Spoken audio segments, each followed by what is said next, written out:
So, as was anticipated, we received the proposal from the county executive today for the funding for the next school year, and that's the proposal that now goes to the county council to consider. As anticipated, the funding level is the same number as last year for the current expense fund.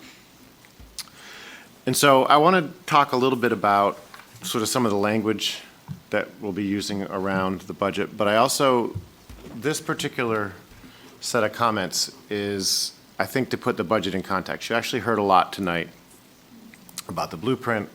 We heard a lot about funding in general. So one of the things we hear, we see language comes out, press releases, newspaper, various settings. And others have commented on this evening that, flat funding equates in every situation like this, particularly as costs are rising, to cuts in the services we're able to provide. Other language we use that we see, we've heard it discussed as a legal minimum. We've heard it discussed as the amount required by law. Another term that's used is maintenance of effort. And so we just don't want anyone to interpret these terms as adequate. But I'm going to talk a little bit more about what I mean by that.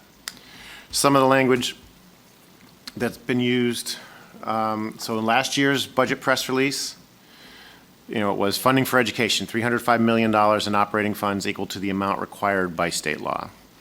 And of course, if you remember last year, that was $20 million below what we'd received the previous year, but it was legally the amount required by state law, but certainly a minimum. This morning in a video interview, we're meeting maintenance of effort. We're funding what was there from last year. The school system lived with what they had last year. And so we are in a setting where, we're looking to have the same dollar amount coming in this year as we did last year, despite what we know that, between inflation and other sort of regular costs going up. So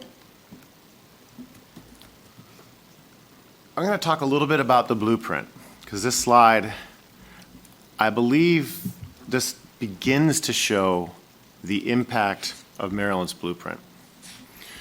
There are many, many good things coming from the blueprint. I'm going to talk about those for a few minutes, but also there are some great challenges with it. And as Dr. Poynton indicated tonight, I do believe the calculations that the state does for what it costs to achieve certain things within our budget are dramatically flawed. And I'll show you a couple examples of what I mean by that. So here are some things. The blueprint, and I'm not going to go through all of these detail by detail. I think in spirit, most of us believe that early childhood education is a really essential thing for us to do a better job with. I mean, our kindergarten teachers can tell immediately if a student has had formal education prior to coming into that kindergarten classroom. And it makes a difference in their ability to get them to a place where they're really ready to achieve at the level that our kindergartners need to achieve at to be successful at reading independently by the time they get to second or third grade. And so a great deal of funds in the blueprint are aimed at early childhood education. That's one of the key pillars. Paying our teachers more. Generally, it's not something that people disagree with, that our educators need to be better compensated. And the National Board Certification Incentive is one mechanism within the blueprint to ensure that our teachers are paid more. Another huge mechanism in the blueprint is the requirement that school systems arrive at a $60,000 starting pay minimum by FY20, at the end of FY26. And again, these are good things. Ensuring our educators are paid well. Rarely do we get a lot of feedback saying educators shouldn't be paid better. North Star, as we talk about it here, dual enrollment, I think, is creating tremendous opportunities for students. Dual enrollment being paid for by the school system is ensuring that some students who never would have accessed college courses are having access to college courses. And frankly, it's allowing some families who might not have known that they could afford college. Our students can earn up to a year of college while in high school at no cost to them. That gives some students a head start they never would have received. Again, not a bad investment of funds. Ms. Alvarez mentioned the career coaching. I think she used the word counseling, which is also in the blueprint. It says career counselors in the blueprint. We used coaching because we didn't want it to be confused with our other counselors, because it's not counseling in the traditional way we use it, but specific to focusing on students and teaching them about careers. That's something that's required in the blueprint, but it was also required that the money go directly to the workforce innovation boards to spend rather than for school systems, and then they were supposed to come back and provide the services in our schools. And again, $2.3 million that appeared to be additional revenue in our budget last year, but frankly, that money went straight to the Susquehanna Workforce Network, and we haven't really yet begun to yield the benefits from that, but those are not funds that we have access to.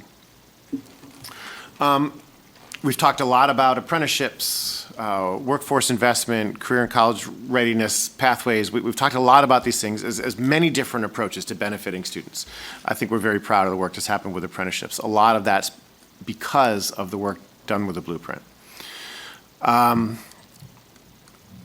Student supports, I'm going to just point to one number up there, that's 62.2, and we're going to come back to that number in a few slides. Support for English learners. There are a number of other things that I think is money very well spent in the blueprint. The problem is it's not necessarily how we would have chosen exactly to spend it, and the blueprint itself is limiting our ability to make our own decisions. And so let me show you a little bit what that looks like. We had a slide similar to this in the early presentation, the earlier budget presentations. I think it was done in a pie or some sort of a circle chart before. But so for this year's budget, the one we've been talking about for the last few months, the FY25 budget, we're anticipating approximately $306 million from the state. That state funding is up. It's been up consistently, and it funds what the state views as their portion of the blueprint requirements. Now, this other concept of local share, which is something that's new from the blueprint, the local share is what the state calculates a local school system should be spending to support the blueprint initiatives. So let's go back in time just a little bit to when the blueprint was being developed, discussed among legislators, advocated for, against. It was going through the legislative process. The designers of the blueprint were very open about the fact that the blueprint was being put in place, and one of the goals of the blueprint at the time was to essentially force local government to invest more in public education. I think that was not a hidden goal. That was pretty clearly articulated by those who are putting the blueprint together.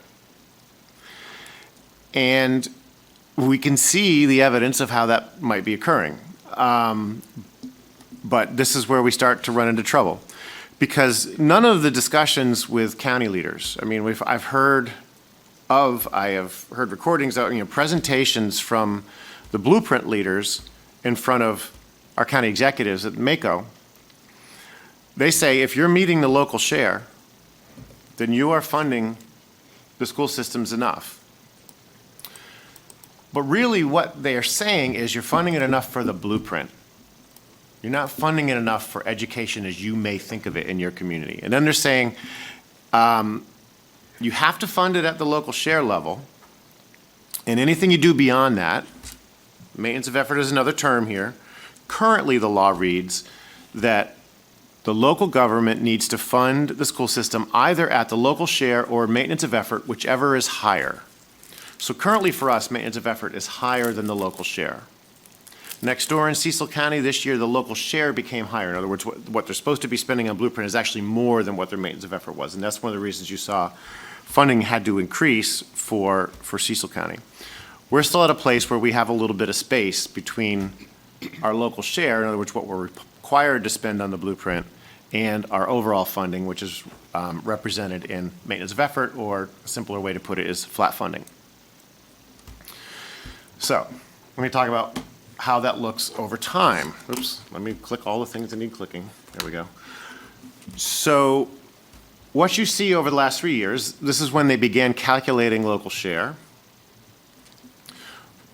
In Harford County's budget, you saw in FY23, the school system received $324 million from local government. Our local share was lower. I don't have the number on there, but there was $121 million gap between what the local share requirement was and what we were actually funded. So we had that $120 million to spend on things that were important to us locally, but not necessarily supported in the Blueprint legislation. But what you can see over these 3 years is the local share that we're supposed to be spending on the Blueprint is going up compared to our total funding. And the gap we have between the local share and the total amount of funding we're getting locally is shrinking. Thus, our flexibility to do things that we care about here in Harford County is being diminished.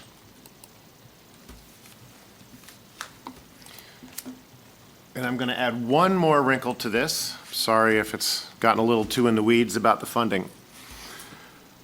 So this is, again, the FY25 proposed budget with one adjustment. We heard someone comment about special education funding. And we have struggled, as every district in the country has, to retain high-quality special education teachers. In fact, every year when it comes to hiring teachers, the area where we have the most turnover and have to replace the most teachers is in special education. That's where we always have the most vacancies and most likely some of our latest hires, because they're among the hardest to recruit of all teaching positions. And Mr. Richardson can correct me if I'm wrong, but we've talked about this a lot. Harford County, we estimate spending about $116 million this year on special education.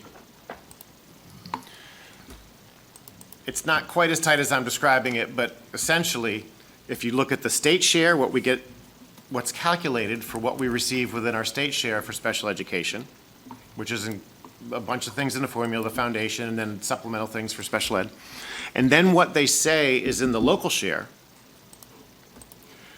their calculation adds up to $54 million. We spend $116 on special ed. So when before we had about $71 million to be flexible with, really what we have is just a little over 8 to really lean into things that we consider local priorities. And so just a very simple example. We have a line item in the state funding for special education transportation. Comes in at just a touch over $1 million. Last year we spent between $10 and $11 million on special education transportation. So the funding wasn't a tenth of what we needed to appropriately, safely transport our students. So this is one of the great challenges of the Blueprint. It's doing great things. There are great goals in the Blueprint. You heard Dr. Poynton talk about those. We are seeing the benefits. We are seeing the benefits of better class sizes in our needier schools. We're seeing the benefits of the additional supports in those schools, whether it's the community supports or the additional student services people. We're seeing benefits in a lot of areas. We're obviously seeing benefits in the apprentices and everything going on around workforce. But this is what we need people to be thinking about. None of these things I'll quickly read them because I know for some of you it's kind of a ways off. Class size, safety and security, arts and music, world language, athletics, extracurriculars, clubs, field trips, including Hartford Glen. We have Mr. Eeks back there. Historically small schools, we have a couple of them in this district with very low enrollment. Transportation, one-to-one technology, employee benefits. These are not things protected in the blueprint. These kind of all fall under valued services that we provide that people are used to receiving from Hartford County Public Schools. But none of these have the protection, and none of them are really addressed on either the state share or the local share. They only show up in that little part on top that isn't spoken for. And we have some flexibility. It's not 100%, but we have very little flexibility to address these things. So until we as a state wrap our heads around, and I say we as a state, let's start local first. As a county, if we want to continue supporting these things, and I think there are some really powerful things, and I know most of the members up here on the dais support everything on this list in some manner or other. They don't want to see cuts in these areas, and I know that. Regardless of how much we disagree, they don't want to see cuts in these areas. These are going to continue to be the places we need to look for reallocating funds. That's the big word that the blueprint leaders use, reallocating. When they talk to MACO, they say the school systems have enough money, they just haven't reallocated. I personally have asked the leadership, blueprint leaders, whether it's board members or the executive director or legislators, what they mean by reallocate. They won't answer that question because they don't want to put these kinds of things out there as a potential victim of the blueprint.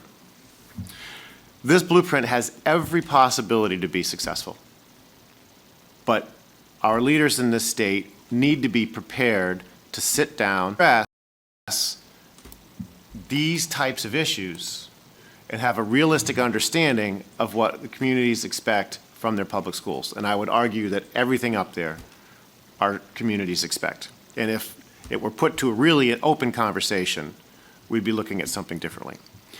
Now, that's the big picture. And mostly I describe this tonight because the legislative session just ended. There's very little we can do for the next 9 months to make significant changes to the blueprint.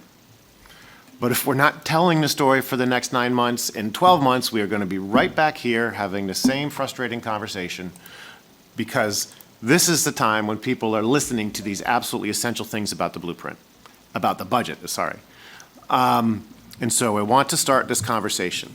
And I would say unequivocally, I support the blueprint. I support the goals. I support pretty much everything it's aiming to do.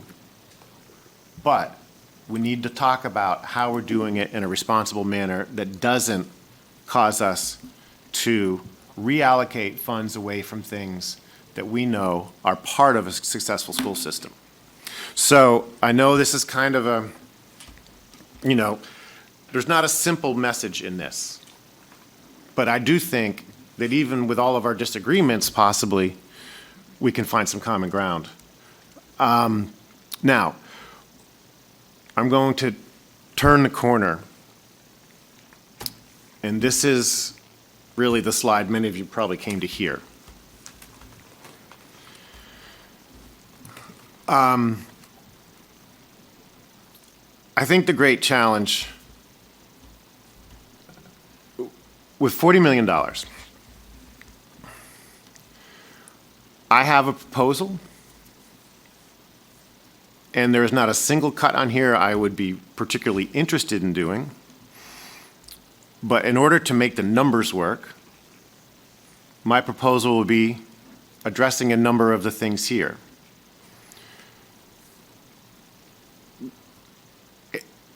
I've said this from the beginning of the budget season that finding $40 million, if we weren't funded for it, there are very few places in the budget where you can get 7- and 8-digit savings.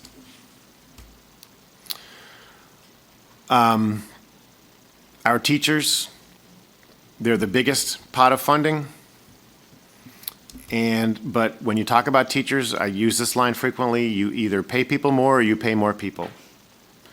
We have a salary package that is half of the increase, or nearly, we're asking for about a $40 million increase. Our salary package is around 18 of that, so about 50% of the increase. Salary package means you're paying people more. Adding or subtracting teachers or any employees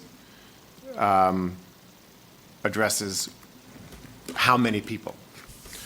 So those are the two biggest variables in this budget. Everything after that is 6, maybe 7 digits. But remember, $40 million. If you're not in the not in the 7-digit area, you're making hundreds of cuts to get up to $40 million.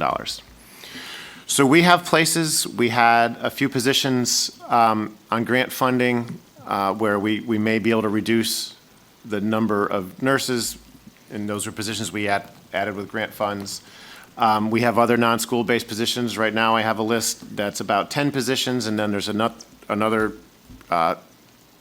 of those would be, I guess, central office positions. We have operational efficiencies. One of the things we're going to have to talk about, and I know this was a really important topic for this board, is the athletic trainers.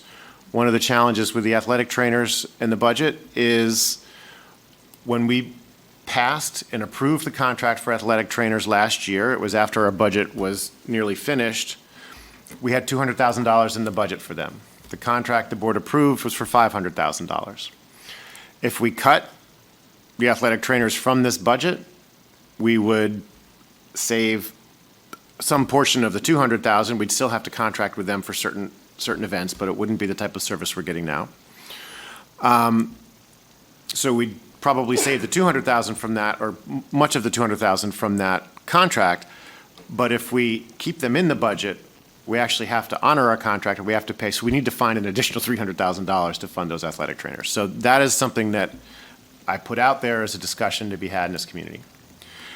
Middle school sports, they've had an amazing start. We've had 2 years of them. I think the energy, the excitement in the schools, the number of kids who've been coming out for tryouts, and I've been to fully packed gyms when there were games going on.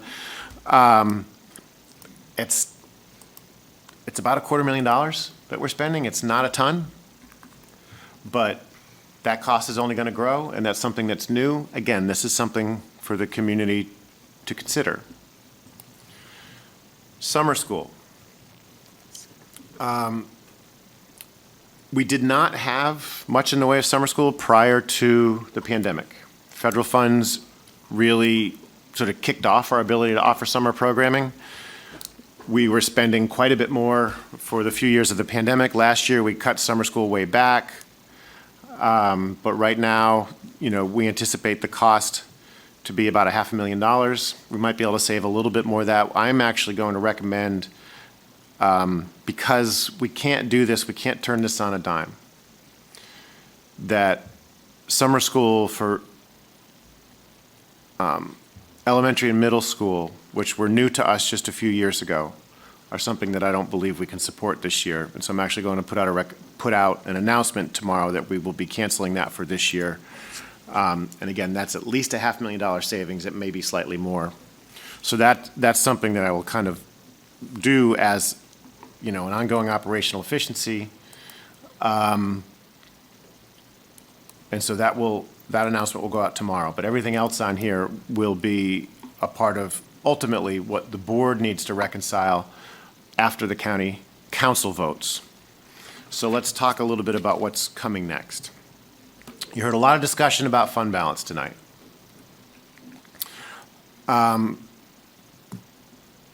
Last year, we talked, when the funding came in the way it did last year, we were able to, we added no new things. We used approximately a third of our unassigned fund balance last year to balance the budget, thinking that was kind of an emergency step at the time. The trouble is when you use fund balance in one year, you need to identify new revenue the next year. Well, we still have fund balance. We have enough fund balance to fund this entire $40 million. And if the board chooses to do that, that's within their discretion. My concern about that is that $40 million will be between 80 and 90% of our remaining fund balance, and there is nothing, squirreled away anywhere else to draw on. Historically, we've had very low numbers of fund balance.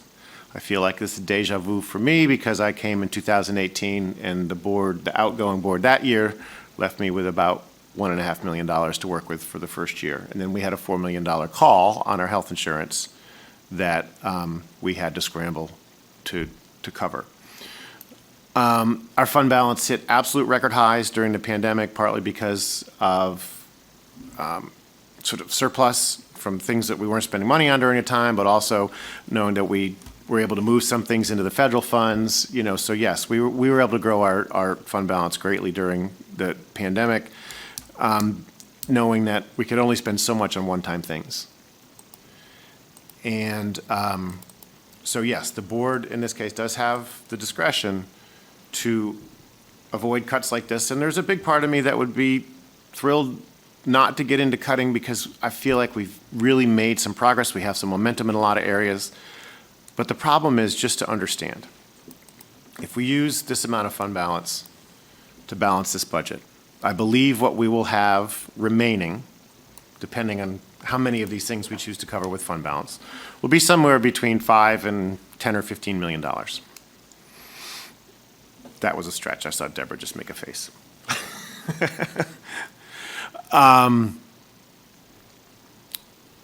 But if we're using $40 million, there isn't a 40 for next year to replace it with.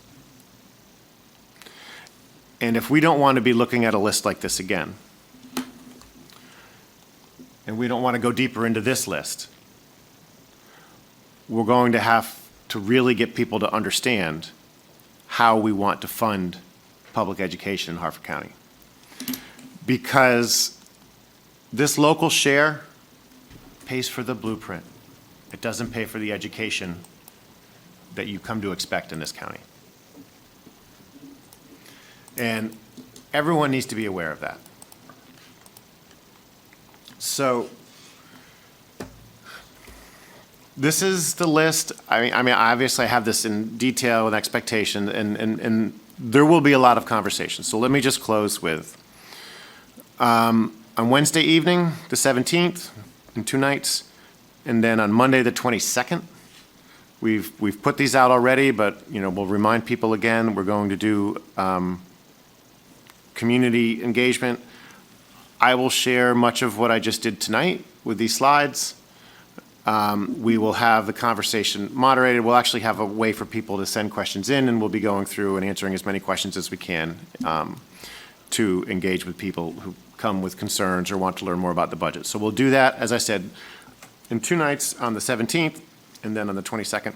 And then the Board of Education has one of their engagement sessions that is targeted specifically, exclusively to staff. I'll be attending that as well on the 23rd of April. On the 29th of April, we traditionally I'm presenting with Ms. Judd and possibly Mr. Clark and usually Mr. Brown. I believe this year Dr. Poynton is going to present with me, and we're going to split up some of that presentation, but we present to the County Council at their sort of fact-finding hearing. And then after that, the County Council will have input sessions. I feel like I framed some of the questions that we're looking for feedback from the community on. It really has a lot to do with, do we spend the reserves now and leave ourselves in a certain position next year? I think most financially minded people wouldn't approve of something like that, but it's a pay me now or pay me later situation. And if we do choose to use the fund balance, kind of bring us back down to living a little closer to the line, it just means this conversation gets even harder next year. So a lot to think about. We'll appreciate the community's input on this. In the end, board, we will come up with a balanced budget. We have no choice. It has to be off to the state by July 1st. So I will stop right there if there's any questions.